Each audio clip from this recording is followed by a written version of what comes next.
السلام عليكم ورحمة الله تعالى وبركاته. مرحبا بكم في قناة ديليس إيما. كنتمنى دائما تكونوا في أحسن حال وظروف جيدة إن شاء الله.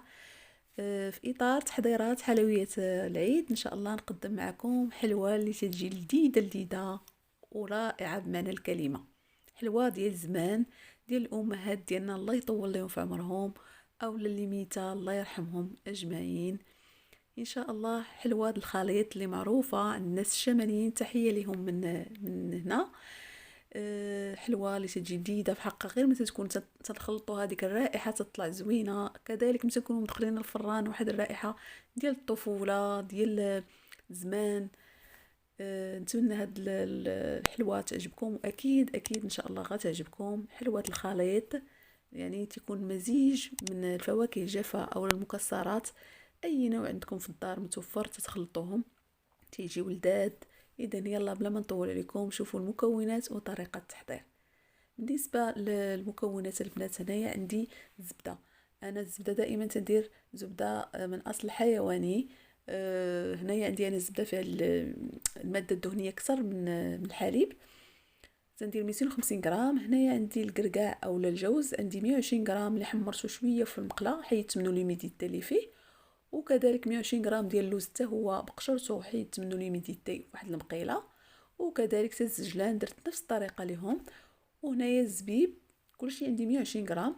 الزبيب اللي شديتو رقدتو، كاس الزبيب رقدتو غسلتو ورقدتو في ماء الزهر. عندي نص كاس ديال الزيت، كاس لاروب ديال السكر حبيبات اللي سنيده ضروري تغربلوها الا كانت غليظه، وعندي 3 المعالق كبار ديال ماء زهر، وعندي هنايا واحد 600 غرام تقريبا ديال الدقيق نوعيه جيده، ما غنديروهش كامل، غنشوفو على حسب الخليط. وعندي هنايا سكر كلاصي سبيسيال، وعندي ساشي ونص ديال خميره الحلويات، وعندي ساشي ديال سكر بنكهه الفاني.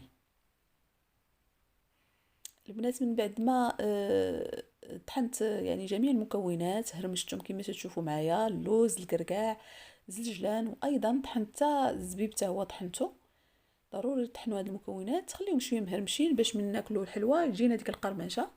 صافي هنايا غادي نبدا غندير الزبده نخلطها مع السنيده. كما قلت لكم السنيده الا كانت سنيده غليظه ضروري تغربلوها. صافي وغادي نبدا هكا نخلط الزبده مع السنيده حتى تذوب ليا، نحس بالسنيده ذابت ليا وتخلطات مع الزبده.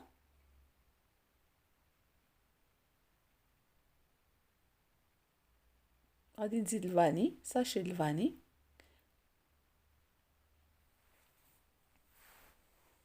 عندي هنايا نص كاس ديال الزيت، غنبدا نضيفوه بشويه بشويه باش ما يطرش عليا الزيت ملي كنت نخلط.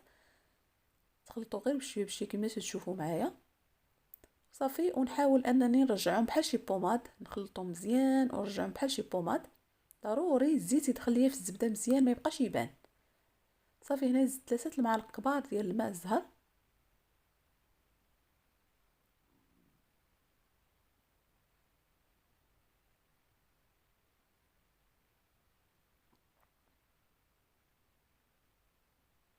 كما تشوفوا معايا الزيت ما بقاش يبان.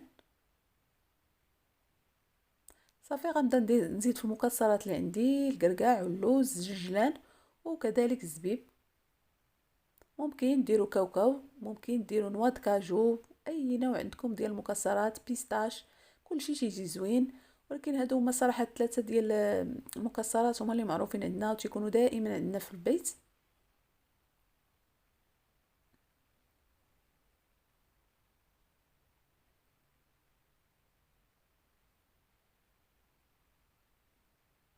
الزبيب كما قلت لكم ضروري ترقدوه ليله كامله، اولا في الصباح عاد تخدموه الحلوه في العشيه ترقدوه في ماء زهر باش يولي رطب ما يجيكمش قاصح في الحلوه. صافي هنا البنات غنبدا نزيد في الدقيق. كما قلت لكم دائما الدقيق يكون مغربل ويكون نوعيه جيده، يعني خاص بالحلويات باش ننجح معكم الحلوه. وغادي نبدا نزيد بشويه بشويه وانا تنشوف، يعني ضروري ما تجيش الحلوه عقده وما تجيش العجين عفوا عقده وما تجيش قاصحه، عفوا خفيفه. خصها تكون ما بين وبين. وضروري تجربوا باليد الاخرى اليد اليسرى، حيت اليد اللي تيكون فيها العجينه دائما تتقول لنا زيدوا الطحين. اما اليد اليسرى تتكون هذيك ما فيها والو، يعني تتعرفوا بحال دابا هكا. خصني نزيد واحد شويه صافي وبركه، لان مازال تزيد تبقى نخليوها ترسح واحد 5 دقائق عاد تنبداو نخدموا. هنايا زدت واحد شويه دقيق وزدت معاه ساشي ونص ديال خميره الحلويات، يعني واحد تقريبا واحد 10 غرام ديال الخميره صافي. وغادي نبدا نجمع صافي على هذا الشكل. هنايا البنات هذا الطابع اولا هذا المرشم عندي هاد جوج الانواع، نتوما اي نوع عندكم تديروه بحال هذا الشكل. غادي نبدا ندير كويرات ديال العجين. انا هنايا عبرت 13 غرام، ممكن تعبروا من 13 غرام حتى ل 15 غرام، تجي هي هذيك في القياس ديالها صافي. والمرشم ضروري اولا الطابع ضروري ترشوا عليه الدقيق باش ما تلصقش لكم العجين فيه. صافي هكا تنقاد بيديا وتنضرب هكا باش تهبط ليا الحلوه كما تشوفوا معايا. وكل مره من تبغيو ديروا حلوه تدوزوا ضروري في الدقيق باش ما تلصقش لكم العجين.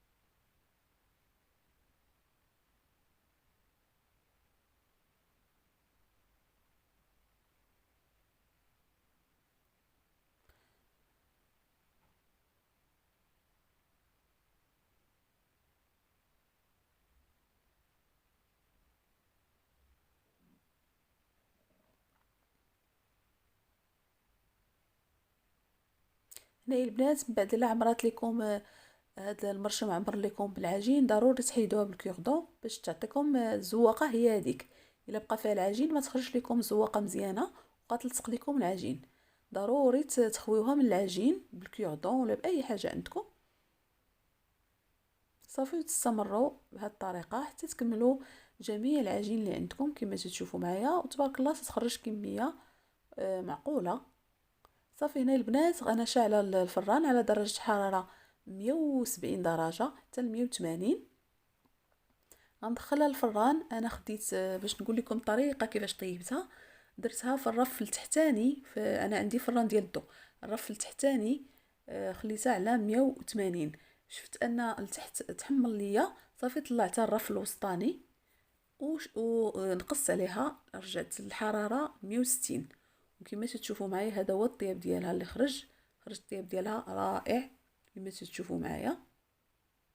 ودغيا دغيا تطيب، راه ما تاخذش بزاف الوقت لان ما فيهاش دقيق بزاف. تقريبا خدات ليا 500 غرام ديال الدقيق، 500 غرام حتى 550 غرام صافي. هنايا البنات من بعد ما بردات ليا مزيان مزيان، ضروري تبرد عاد دوزوها في سكر كلاصي. انا غنبدا ندوزها هكا في سكر كلاصي وهكا تدوزوا على اصبعكم باش تبان الزواقه اولا تبان ديك الرشمه اللي درنا. يكون سكر كلاصي سبيسيال هو اللي تيصلح في هذه الحلويات، تيكون شويه ناقص الحلاوه وتيصبر ما تيتميهش دغيا صافي. ضروري كما قلت لكم دوزو تفندوه اولا دوزو في الدقيق عفوا في السكر كلاصي ودوزو هكا صبعكم باش تبان الزواقه صافي. البنات انا هنا كملت الكميه كلها اللي عندي ديال الحلوه. المهم الا كانوا اي تساؤلات اي حاجه يعني ما بانش لكم واضحه في لا فيديو خليوه لي في التعليقات، ان شاء الله غنجاوب كل شيء. اي واحد تيصيفط ليا تساؤل ولا اقتراح راني تنجاوبكم صافي. هنا البنات غنحل معكم وحده نشوفوها من الداخل، راه تتجي فتيه وما نقولش لكم البنات واحد الرائحه ومذاق رائع رائع رائع وفتيه بزاف.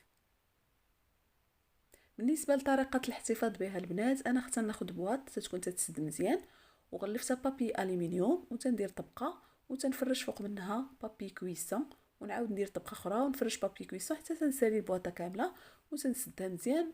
وزدت معها واحد جوج سكيكرات ديال القهوه باش تبقى ليا شاده القرمشه. اذا وصلت نهايه لا فيديو نتمنى ان تعجبكم الحلوه ديال اليوم او وصفه اليوم. إلى فيديو آخر ووصفة أخرى. دمتم في أمان الله، إلى اللقاء.